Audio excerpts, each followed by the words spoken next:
السلام عليكم ورحمة الله وبركاته. أهلا بكم معايا في فيديو جديد من وي. فيديو النهاردة إن شاء الله هشرح فيه معاكم طريقة عمل وحدة مربعة جديدة وسهلة وبسيطة في نفس الوقت، وأتمنى يا رب إن هي تنول إعجابكم. ما تنسوش إذا عجبكم الفيديو تدعموني بلايك وشير وسبسكرايب. وحدتنا النهاردة من الوحدات المميزة جدا للشتاء السنة دي، كل سنة يا رب وانتم طيبين. واحنا عارفين إن احنا ابتدينا ننزل أكتر من نموذج، وأتمنى إن كل النماذج كمان تكون بسيطة وسهلة وتنول إعجابكم. هنستخدم لوحدتنا النهاردة اكتر من لون زي ما احنا شايفين، مجموعة كبيرة من الالوان، وهستخدم خيط صوف متوسط السمك مع ابرة رقم 3.5 ملم. في البداية ببتدي اكون الدائرة البديلة للدائرة السحرية، وهي دائرة السلسلتين. بسيب مسافة من الخيط والف الخيط حلقة على الهواء، بدخل داخل الحلقة الف الخيط واخرج منها. طرف الخيط بشده بقى في العقدة البداية. عشان اكون سلسلة بيكون عندي على الابرة حلقة، بلف الخيط واخرج منها. بسم الله، 1 2. بسيب السلسلة رقم 2 وهي الأخيرة أو الأولى بالنسبة لي دلوقتي، القريبة من الإبرة، وأروح لأول غرزة. أنا معايا على الإبرة حلقة، بدخل في أول غرزة في الحلقة الخلفية، أسحب الخيط وأخرج منها. عندي على الإبرة حلقتين، بلف الخيط وأخرج منهم بغرزة حشو زي ما احنا شايفين. هكون داخل السلسلة الأولى 8 غرزة حشو، اشتغلنا منهم واحدة، يبقى كده 2 3 4 5 6 7 8. مربعنا النهاردة مليء بأنواع الغرز المختلفة، وهنشوفها داخل المربع، وهو بعتبره من أهم، يعني أنا شرحت معاكم مفرش وحدة العيون، من أجمل المفارش إن شاء الله اللي هنشتغلها السنة دي مع بعض. نزل خلاص على القناة، وده كمان من أجمل المفارش اللي موجودة عندكم في موسم الشتاء السنة دي، ويا رب كل النماذج اللي هنقدمها مع بعض تنول إعجابكم. اكيد عندي 1 2 3 4 5 6 7 8. فاول غرزة اشتغلتها بدخل تحت حرف الفي، واخلي معايا خيط البداية كمان على الابرة، واسحب بغرزة منزلقة من تحت الحلقات اللي عندي كلها. ناخد بالنا بقى من السطر اللي جاي، عشان فيه اكتر من غرزة هرتفع سلسلة. وفي نفس الفراغ الاول هو هشتغل غرزة حشو. الفراغ التاني ببتدي اشتغل فيه بطريقة تانية. هبتدي اشتغل فيه ايه؟ هبتدي اشتغل فيه غرزة عمود بلفة ممتد، وبعد كده حشو، وبعد كده عمود بلفة ممتد. غرزة العمود بلفة الممتدة انا شرحتها في فيديو خاص بيها لوحدها، وهنشوفها دلوقتي طريقة شغلها ازاي. بيكون عندي على الابرة حلقة، بلف لفة واحدة لانه عمود بلفة واحدة. هو عمود بلفة واحدة نفس الطريقة، لكن بيختلف بس في طريقة الامتداد، هنعرفها ازاي. هدخل الفراغ التاني، اسحب الخيط واخرج معايا على الابرة 3 حلقات. في العمود بلفه العادي بلف الخيط واخرج من حلقتين، وارجع الف الخيط واخرج من حلقتين. الحلقه اللي بتطلع معايا والحلقه اللي بتكون الاساسيه معايا على الابره. اما في العمود الممتد بلف الخيط واخرج من حلقه واحده بس اللي هي اول حلقه، يتبقى معايا بقى 3 حلقات زي اي عمود عادي، بلف الخيط واخرج من حلقتين، وارجع الف الخيط واخرج من حلقتين. يعني الخطوه الاضافيه هي بس ان انا بخرج من الحلقه الاولى مره لوحدها. ارجع في نفس الفراغ اشتغل غرزه حشو، ارجع تاني في نفس الفراغ اشتغل غرزة عمود بلفة تاني ممتد. اول مرة الف الخيط واخرج من حلقة، وبعد كده معايا 3 حلقات الف الخيط واخرج من حلقتين، ارجع الف الخيط واخرج من حلقتين. الغرزة اللي جاية حشو، اللي بعدها بنكرر تاني نفس الطريقة، عمود ممتد حشو عمود ممتد، وبكرر دوت لغاية ما بوصل الى نهاية السطر. كده عمود ممتد في نفس الفراغ حشو، تاني مرة عمود ممتد، الغرزة اللي وراها حشو واحدة بس. يعني في فراغ بشتغل فيه مرة، وفي فراغ بشتغل فيه 3 مرات. احنا كده اشتغلنا ايه؟ عمود ممتد حشو عمود ممتد، اللي جاي حشو، وهكذا بكرر بقى دوت لغاية ما بوصل الى نهاية الراوند. رجعت لكم تاني في نهاية السطر. اخر حاجة اشتغلتها كانت عمود بلفة ممتد زي ما احنا شايفين. الفراغ الاخير اهو عمود بلفة ممتد حشو عمود بلفة ممتد. الخيط خلاص بتاع البداية، تيجي بقى ايه الزيادة دي كلها انا بشيلها مش محتاجاها خلاص. فأول غرزة حشو اشتغلناها بنقفل بغرزة منزلقة، وابتدي أضيف اللون الجديد. نجيب اللون النبيتي،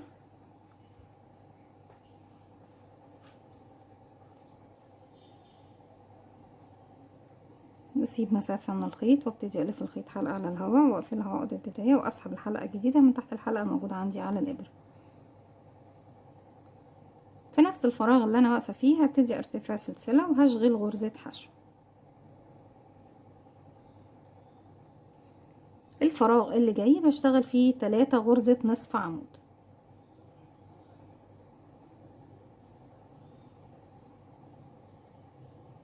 بلف الخيط على الابرة وبدخل فراغي تحت حرف الفي، اسحب الخيط واخرج معايا على الابرة 3 حلقات، بلف الخيط واخرج منهم 1 2 3، وبكرر كمان مرة في نفس الفراغ، وتالت مرة في نفس الفراغ. 3 غرز اللي جايين بشتغل فوقيهم 3 غرزة حشو، يعني كل غرزة فوقيها غرزة، 1 حشو، واللي بعدها 1 حشو، يبقى كده 2، واللي بعدها 1 حشو، كده 3. ارجع تاني بشتغل 3 نصف عمود في غرزة واحدة، 3 هاف دبل كروشيه، كده 1، كمان مرة في نفس الفراغ، 2، كمان مرة في نفس الفراغ، 3. ارجع اشتغل 3 غرزة حشو على 3 غرزة حشو، كده 1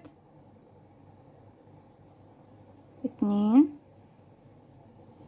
اي خيوط زيادة خلاص مش محتاجينها بنقصها،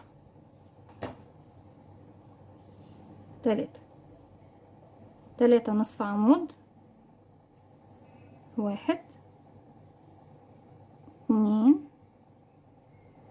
3، و3 حشو فوق 3 غرز من تحت، 1 2 3، 3 نصف عمود، 1 في نفس الفراغ، 2 في نفس الفراغ، 3. اتبقى لنا كام غرزة يا بنات؟ 1 2. ليه 2؟ لان احنا اول السطر ما ننساش ان احنا كنا شغالين واحدة حشو، اذا دي بتكمل ال3 اللي احنا بنشتغلهم دايما ايه مع بعض. وبروح فوق اول غرزة وبقفل بغرزة منزلقة، بس هي اول غرزة هي دي، تمام.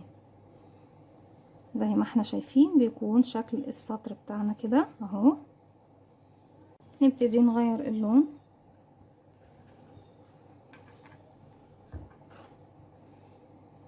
ترتيبة الالوان يا بنات ترجع لكم في النهاية، زي ما انتوا حابين تقدروا ترتبوا الالوان اللي انتوا حابينها. في نهاية اللون ده خلاص انا مش محتاجاه، الف الخيط واخرج بسلسلة بحلقة بالشكل ده، واسيب مسافة 10 سنتي وابتدي اقص.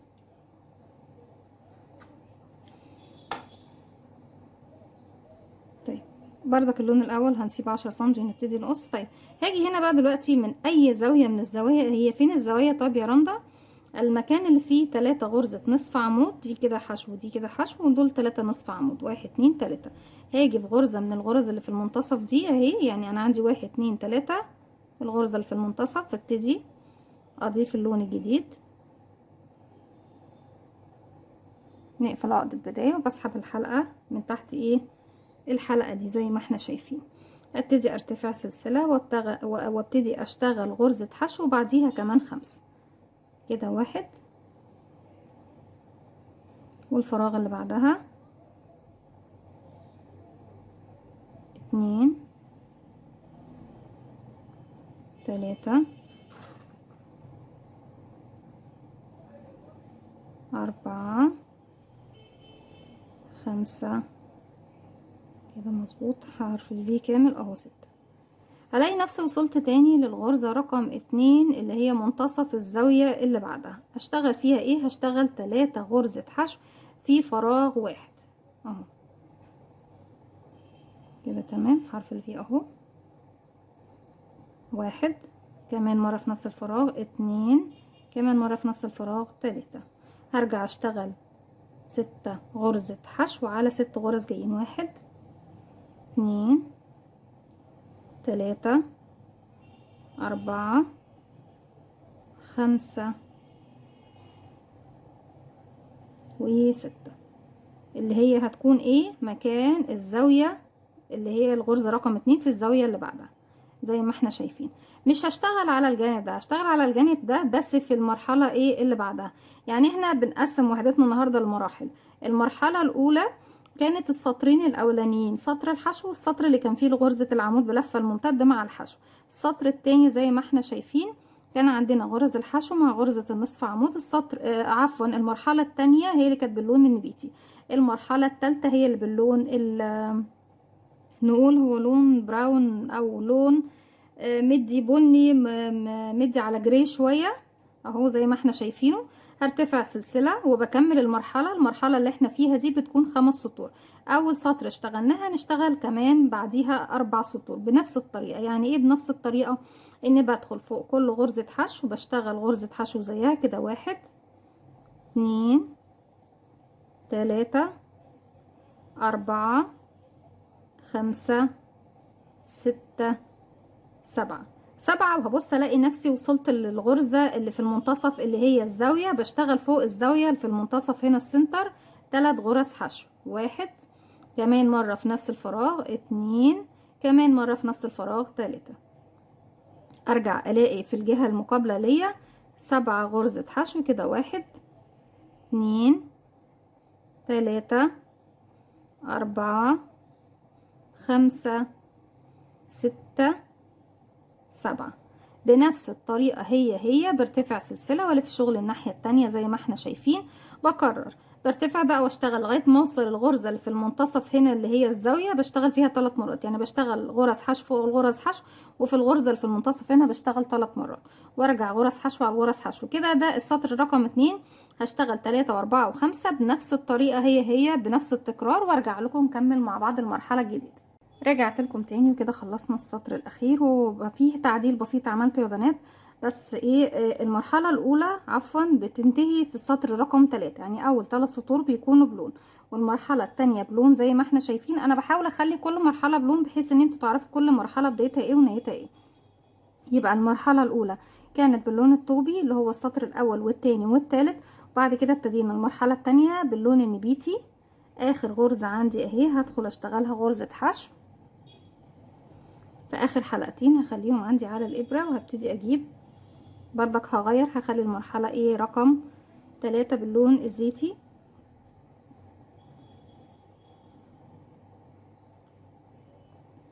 واسحب ايه الخيط من الحلقتين الموجودين عندي على الابرة. في نفس الفراغ اللي انا فيه هرتفع سلسلة وهبتدي اشتغل بقى على الجنب ده. يعني هشتغل على الجنب دوت وبقية الجزء اللي هو باللون الطوبي. انا عندي هنا 5 سطور يعني 5 غرز، لان غرزة الحشو ارتفاعها زي عرضها. هشتغل كده 1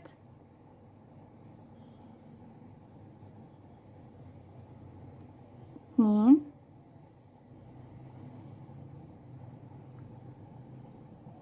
3 4 5. طيب احنا هنا في الغرزة اللي اتقابلنا هنا على طول في الغرزة اللي في المنتصف الزاوية دي اشتغلناها خلاص، فمش هشتغل فيها. هروح بقى للغرزة اللي بعدها وابتدي اشتغل كده 1 2 3 4 5. وبعد كده هتقابلني الزاوية اللي هي تاني غرزة عندي هنا اهي. تاني غرزة في المنتصف من غرزة النصف عمود بشتغل فيها 1 2 3. ارجع اشتغل 1 2 3 4 5. وابص الاقي عندي ال5 سطور اللي باللون النبيتي. هبتدي اشتغل عليهم بردك 5 غرزة حشو. دي اول واحدة اهي، بسم الله. 1 2 3 4 ورقم 5 اهي فوق خالص 5 زي ما احنا شايفين. يبقى احنا كده وصلنا للجهة التانية. هرتفع تاني سلسلة وادخل اشتغل فوق كل غرزة غرزة زيها لغاية ما بوصل للغرزة رقم 2 هنا في الزاوية. انا عندي هنا بصوا دي كده 1 2 3 3 غرز في الزاوية غرز الحشو. بشتغل في رقم 2 غرزة 3 غرز حشو في نفس الفراغ اللي هو رقم 2. يبقى كده عندي 1 2 3 4 5 6 7 8 9 10 11. وفي رقم 12 بشتغل 1 2 3. ارجع تاني الجهة المقابلة 1 2 3 4 5 6 7 8 9 10 11. بكمل بنفس الطريقة، هرتفع سلسلة وبكمل كمان 3 سطور بنفس الطريقة، ان بشتغل غرزة حشو فوق كل غرزة حشو بتقابلني، والغرزة اللي في المنتصف في الزاوية هنا بشتغل فيها 3 غرزة حشو. هكمل كمان 3 سطور بحيث يكون المجموع عندي 5، وارجع لكم نبتدي المرحلة الجديدة مع بعض. يبقى كده، وبعتذر طبعا ان انا لخبطت الالوان في المراحل. المرحلة الأولى بلون اللي هي أول 3 سطور، المرحلة التانية باللون التاني اللي هي 5 سطور بعدهم، المرحلة التالتة هي بتكون بردك 5 سطور بعده. هكمل وارجع لكم. رجعت لكم تاني في نهاية المرحلة رقم 3. نبتدي بقى نغير اللون ونبتدي المرحلة رقم 4. مرحلة رقم 4 هنستخدم اللون اللي احنا طبعا كنا مستخدمينه قبل كده. بدخل تحت حرف الفي بالكامل، اسحب الخيط واخرج، اسيب بقى اللون الزيتي او الاخضر ده، وابتدي اسحب اللون البيج. هو مش بيج، هو ما بين البيج والرمادي شويه. اسحب بقى من الحلقتين الموجودين عندي، برتفع سلسله وببتدي المره دي هشتغل فين؟ هاخد ال5 سطور دول والغرز اللي عندي هنا لغايه ما اوصل لغرزه الزاويه اللي هي نعدهم مع بعض كام. انا عندي فين غرزه الزاويه؟ بسم الله كده، دي واحده، دي رقم 2. يبقى هنعد من اول هنا 1 2 3 4 5 6 7 8 9 10. الغرزة دي احنا بنبقى شغالين عليها كده كده في اللون الزيتي، فمش هشتغل عليها تاني. كده عندي 1 2 3 4 وبقى ده رقم 5 اهو. ابتدي اشتغل حشو. 1 2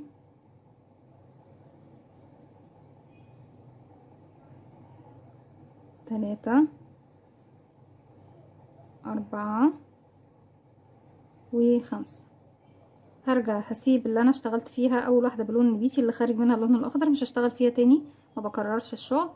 بعد كده 1 2 3 4 5 6. المراحل يا بنات هي بس اللي بغير فيها الالوان، لكن لو حابين تغيروا مجموعه الالوان كلها اللي انا بشتغل بيها، انا بس حبيت ان انا اشتغل لكم بمجموعه الوان معينه بحيث ان احنا نعرف كل مرحله بتبتدي فين وبتنتهي فين. لكن انتوا طبعا ترتيبه المراحل تقدروا تجيبوا مجموعه الالوان اللي انتوا حابينها او تدريجات الالوان اللي انتوا حابينها وتشتغلوا بيها. احنا كده اشتغلنا 1 2 3 4 5، وبعد كده 1 2 3 4 5 6 7 8 9 10. وفي رقم 11 بشتغل 3 مرات بغرزة الحشو. 1 2 في نفس الفراغ، 3. ارجع تاني اكرر، بشتغل على 10 غرز دول وبشتغل على ال5 سطور دول بغرز الحشو. في نهاية السطر زي ما احنا شايفين ارتفع بقى سلسلة والف شغل الناحية التانية، وهبتدي اشتغل. السطر ده هيكون مختلف شوية عن السطور اللي فاتت. هشتغل اول غرزة حشو، والغرزة اللي بعدها هشتغل عمود بلفة ممتد.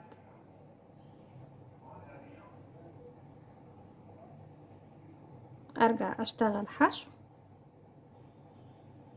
واللي بعدها عمود بلفة ممتد، يعني حشو عمود ممتد حشو عمود ممتد حشو عمود ممتد لغاية ما بوصل للزاوية. نرجع تاني حشو، ارجع عمود ممتد في الغرزة اللي بعدها. 1 2 3. 3 مرات بخرج من الحلقات اللي عندي على الابرة. حشو عمود ممتد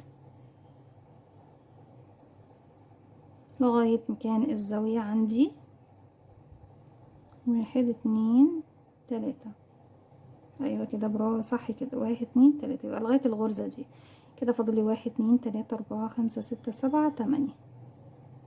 ده عمود ممتد يبقى حشو كده. 1 عمود ممتد يبقى 2 3 4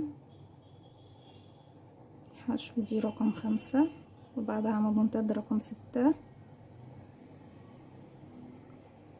7 حشو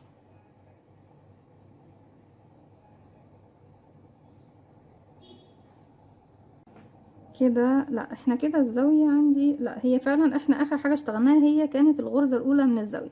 اللي جاية هي غرزة الزاوية اللي في المنتصف. طيب هيكون ترتيبها ايه؟ هيكون فيها غرزة عمود ممتد كده واحد، وفي نفس الفراغ غرزة حشو، وفي نفس الفراغ كمان عمود ممتد. ارجع اشتغل في الغرزة اللي بعدها حشو، والغرزة اللي بعدها عمود ممتد لغاية ما بوصل لنهاية السطر. بيكون اخر غرزة عندي بغرزة الحشو زي بالظبط ايه بداية السطر. وده بيكون وش الشغل زي ما احنا شايفين، بيكون مديني الشكل البارز دوت اهو. هكمل لغاية نهاية السطر وارجع لكم. رجعت لكم تاني، وفي نهاية السطر ابتدي ارتفاع سلسلة والف شغل الناحية التانية. السطر اللي جاي كله بيكون تكرار للسطور اللي بتكون فيها كلها غرز حشو. يعني بشتغل غرزة حشو على كل فراغ يقابلني لغاية مكان الزاوية، بشتغل 3 غرزة حشو. ابتدي اشتغل بسم الله كده. اول فراغ واحد، اتنين، تلاتة، اربعة، خمسة، ستة، سبعة، تمانية، تسعة،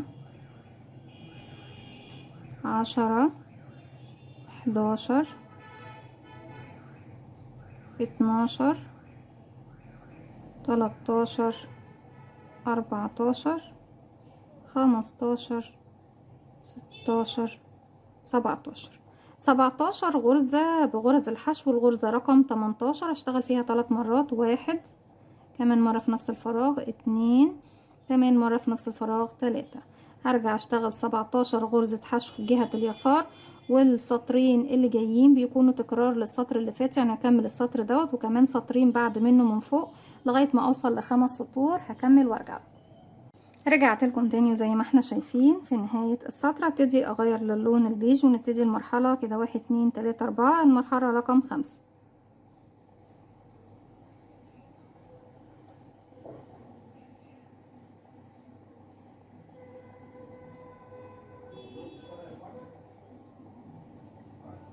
سلسلة وبشتغل حشو فوق كل فراغ يقابلني، وفي الزاوية بشتغل 3 حشو. ده 1 2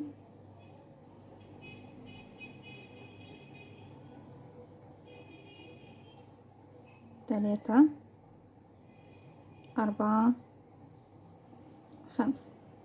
الغرزة دي شغالين فيها، فبروح اللي بعدها كده. 1 2 3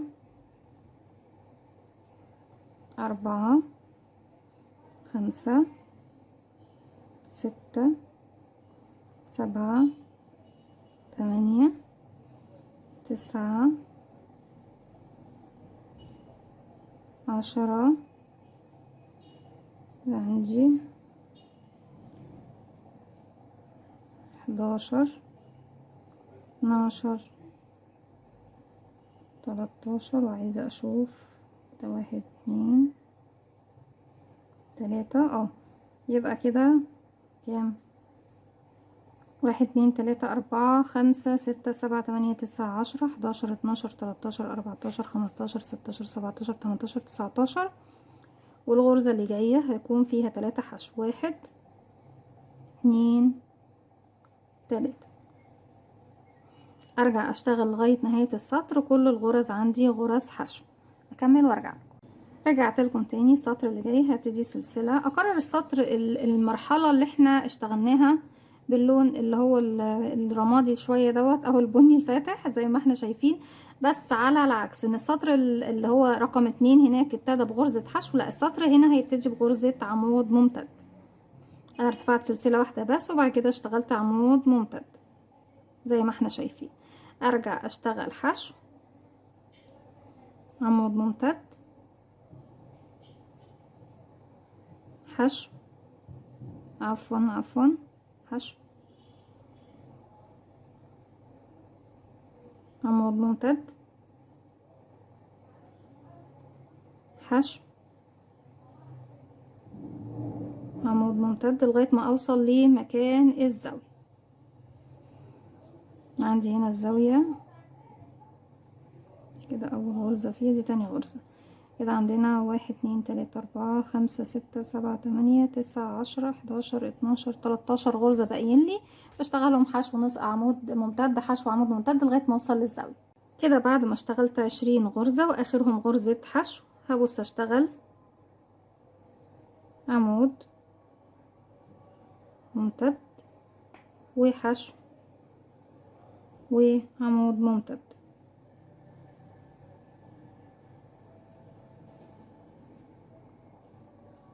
ارجع حشو عمود ممتد وهكذا حتى نهاية السطر. الثلاث سطور اللي جايين بشتغلهم كلهم حشو، يعني حشو فوق كل الغرز رايح جاي لغاية ما اكمل 5 سطور، وفي الغرزة اللي في المنتصف بيكون فيه 3 حشو، يعني كأني بكرر المرحلة اللي فاتت بالظبط بس مع اختلاف اللون والعدد. هكمل السطر دوت وكمان كده عندنا دي 1 2 كمان 3 سطور بعد منه بغرز الحشو، وارجع لكم نكمل مع بعض. رجعت لكم تاني، وفي اخر غرزة عندي في السطر هنا بشتغل فيها غرزة حشو واغير للون النبيتي مرة تانية.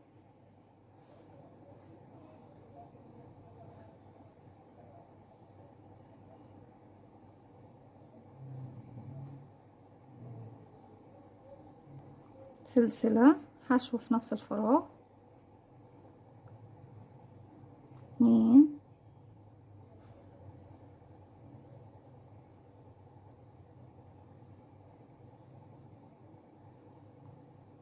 3 4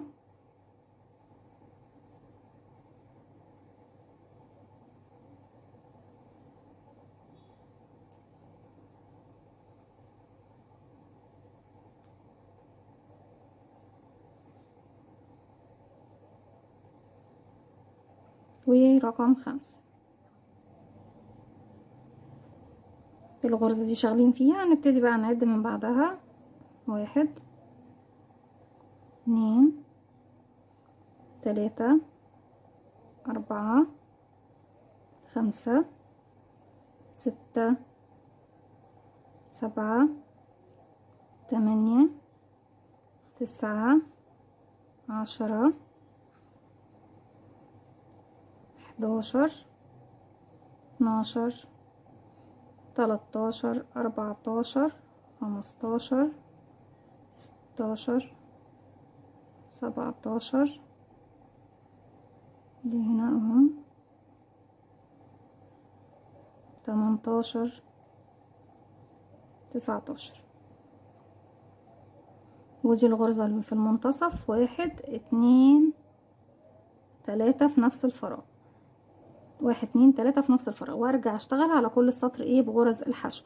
السطر اللي جاي كمان بنفس الطريقة غرز حشو على كل غرز حشو، في الغرزة في المنتصف 3 غرزة حشو. هكمل السطر ده والسطر اللي بعده كمان وارجع لكم نكمل السطر اللي بعدهم مع بعض. رجعت لكم تاني. السطر اللي جاي بيكون بغرزة الحشو والسلسلة. ازاي بنشتغل؟ بشتغل سلسلة وفي اول فراغ بشغل غرزة حشو، بعد كده باخد سلسلة هسيب تحتها فراغ واروح للفراغ اللي بعده اشغل حشو، واخد سلسلة هسيب تحته فراغ واشغل في الفراغ اللي بعده حشو، سلسلة نسيب تحتها فراغ ونشغل حشو، وبفضل اشغل سلسلة حشو سلسلة حشو سلسلة حشو، والسلسلة بسيب تحتها فراغ لغاية ما بوصل لمكان الزاوية. بكمل وارجع لكم.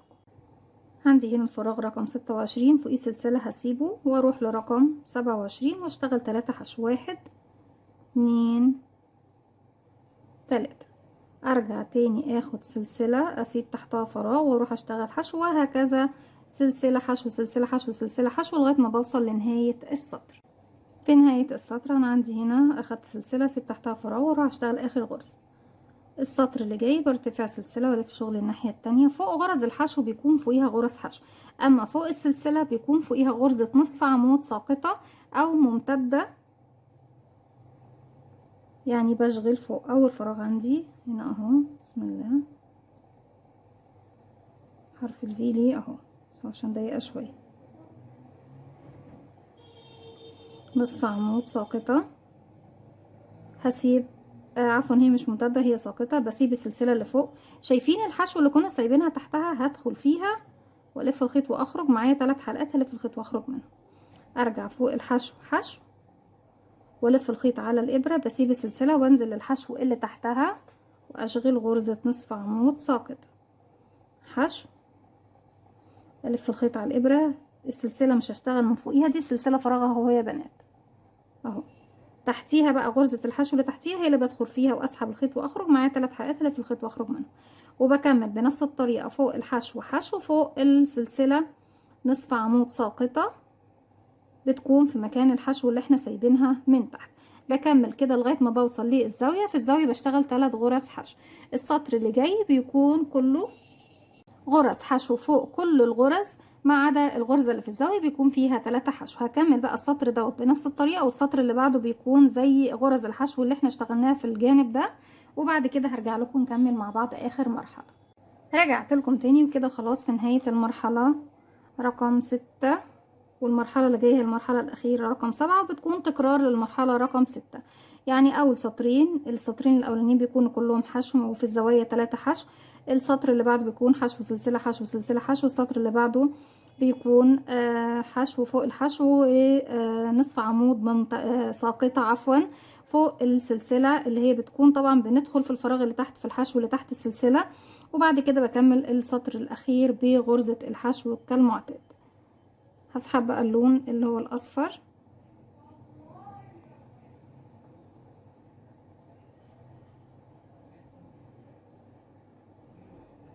وابتدي ارتفع سلسلة واشتغل فوق غرز الحشو كلها حشو لغاية ما بوصل الى الزاوية، بشتغل 3 حشو. والسطر اللي جاي كمان بيكون كله بغرز الحشو فوق الزاوية 3 حشو. السطر اللي بعده تكرار بالظبط نفس الخطوة اللي هي اللي فاتت دي، ال5 سطور دول هم اللي بكررهم هنا 5 سطور بنفس الطريقة. هكمل وارجع لكم. رجعت لكم تاني بعد ما خلصت المرحلة الأخيرة رقم 7. المرحلة اللي جاية هي مش مرحلة بحد ذاتها، لكن هي بتكون آخر حاجة بنعملها في الوحدة بتاعتنا، وهي ان احنا بنشغل على الوحدة بالأربع جوانب بغرز الحشو في الغرز اللي في الزاوية، يعني غرزة اللي على الزاوية دي، والغرزة اللي في الزاوية هنا، والغرزة اللي في الزاوية هنا، وهنا بنفس الطريقة، وبشغل فيها 3 غرزة حشو بنفس اللون الأخير. برتفع سلسلة وفي نفس الغرزة الأولى بشتغل 3 غرزة حشو أو 2 وبكملهم بالتالتة في آخر السطر. ده 1 2 3، وبتكون دي الزاوية عندي، وهنا عندي في الزاوية في الغرزة المنتصف 3، وفي الغرزة اللي في الحرف هنا الأخيرة أو الأولى في المكان دوت بشتغل 3 حشو، وفي المنتصف هنا بشتغل 3 حشو، وبكرر دوت 5 سطور السطر دوت والأربع سطور اللي جايين، وبتكون كده وصلنا لنهاية الوحدة بتاعتنا النهاردة. بشغل بقى هنا حشو، دي رقم 2 3 4 5. هنسيب الغرزة اللي اشتغلنا فيها، لو حابين تشتغلوا فيها تاني مفيش اي مشكلة عادي خالص. بشتغل فيها مرة كمان من هنا، وبوصل بغرز الحشو زي ما احنا شايفين لغاية ما اوصل لغاية المكان اللي في الزاوية هنا في المنتصف، بشتغل 3 حشو. بمشي بقى زي ما احنا شايفين 5 سطور بنفس اللون الاخير بنفس الترتيب اللي احنا قلناه بغرز الحشو. دي كانت وحدتي النهارده، ومش هطول عليكم لان خلاص السطور اللي جايه كلها تكرار. كل ما في الامر ان احنا بس في الزوايا بشتغل 3 غرز حشو. اتمنى ان فكره الفيديو النهارده تكون سهله وبسيطه عليكم. طريقه التشبيك بتكون بالخيط والابره، وشرحتها معاكم في فيديو خاص او بطريقه المنزلقه، وبرضك شرحتها معاكم باكتر من طريقه في فيديو خاص بيها.